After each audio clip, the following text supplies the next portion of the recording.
The Black Panther Party was founded in October of 1966 by two college students named Bobby Steele and Huey Newton. Among other things, the Panthers called for an immediate end to police brutality, employment of African Americans, and a call for land, housing, and justice. The party also had many community programs. Among the most popular of the programs was their Free Breakfast for Children program. They also created free health clinics in 13 communities across the U.S. Despite their social programs, the Panthers were involved in numerous encounters with the police, some ending in violence. The party was officially disbanded in 1982.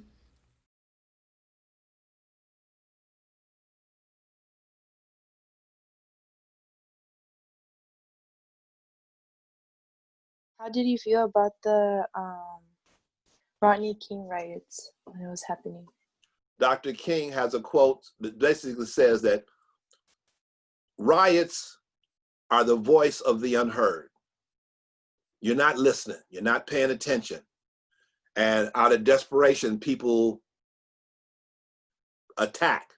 They do because they're pissed. They're pissed. A few years ago, I had a group of folks over at my house, most of whom were Black. And there was this one white couple who was here, and they just didn't understand. Well, why is this? Why that? Everybody had stories.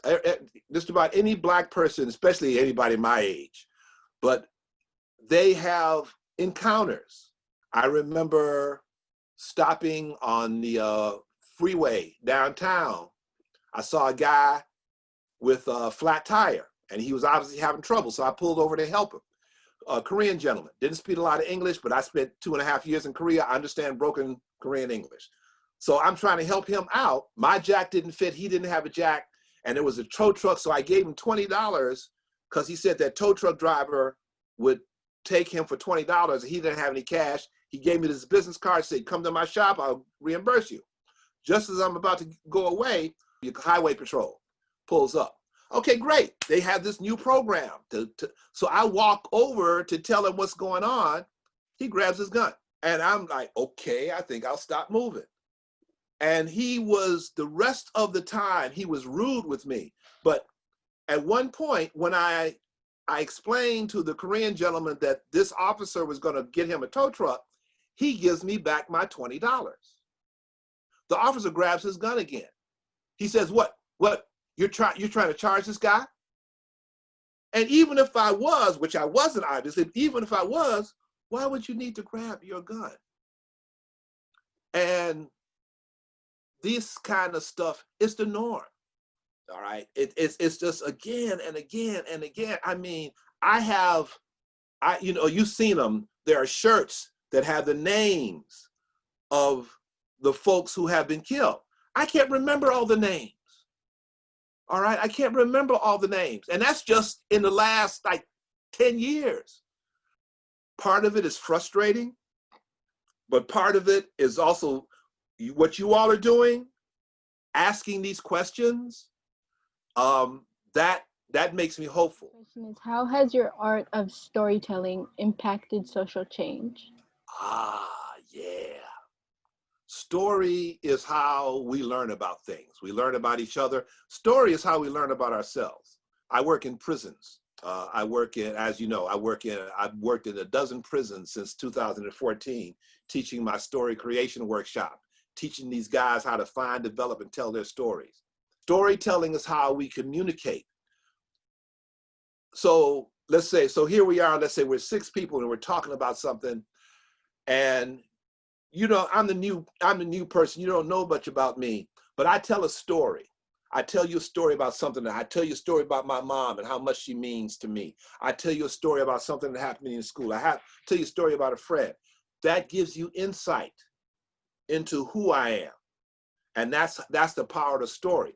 Also, it is through story that I can let you feel what things were like back in the day, back in my day. It is through stories, painting word pictures, painting vivid pictures. As I was telling you about Martin Luther King, when he was in Chicago, on the day that he was leading this demonstration, they were getting ready to lead the demonstration. Before the demonstration even started, Martin Luther King was hit upside the head with a brick before the demonstration even started.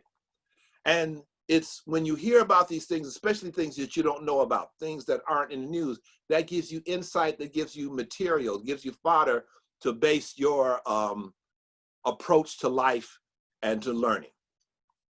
What is something that we can all do that will help prevent or stop this potentially? Several things, just in no particular order. One, what you're doing. Ask questions, talk to people, find people who can answer your questions. Two, read, watch, go on YouTube, learn about the situation that's out in front of us. It's sad to say that most people, we look at stuff and that's it. We don't get into any detail. We don't find out what's going on. We just look at it and we think we know what's happening.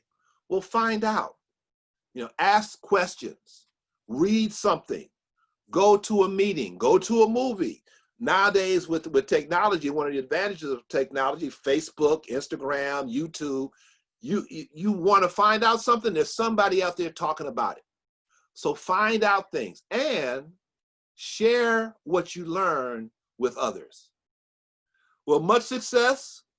Continue to go out there and make a difference and kick some butt in a peaceful way.